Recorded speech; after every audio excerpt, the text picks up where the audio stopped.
I want to give you a heads up on this next story. The details are tough to hear.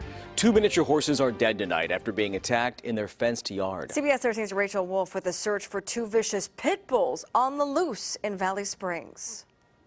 The owners say the dogs likely came through their neighbor's backyard, jumped this fence right here, and then ran over to their back door where they then attacked the 2 horses. One was here, crouched down initially. Robert Hughes couldn't believe what he saw when he looked out the back door Monday around 6 a.m. And I look down, I see a dead horse, a bloody horse that's shivering and bleeding to death, and 2 pit bulls looking at me. Not aggressive, they were done. They're licking themselves. By the time he came back with his shoes, the pit bulls had taken off. Hughes called his girlfriend at work, Marilyn, to break the news to her, and then called the veterinarian. This is devastating for both of us. Together they watched the surveillance video, which showed part of the brutal attack on their beloved miniature horses, Izzy and Silver. It went on for 2 hours. You can see Izzy try to get up, and the dogs keep on biting at her, and she's trying to get up, and her bones are sticking out, her skin's hanging off of her, and Silver was already dead. Robert and Marilyn have no children.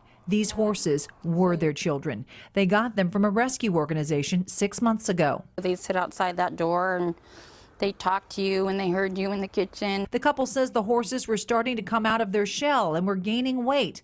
But then this happened. I don't blame the dogs, I blame the owners. They say the dogs had collars but are not sure where they came from. They are hearing about more and more animals being killed by stray dogs in the area. They frighten your neighbors. They get together in a pack mentality.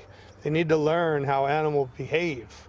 And if you can't learn, if you're not smarter than the dog, you probably shouldn't own one. The stable is empty as the owners contemplate whether or not they even want more horses. At this point in time, Animal Services is investigating the case. If you know anything, please contact them. Yeah, that's a tough story to see and hear. As of now, again, Rachel says the Calaveras County Sheriff's Office and Animal Services continues to investigate the incident. The pit bulls remain on the loose tonight.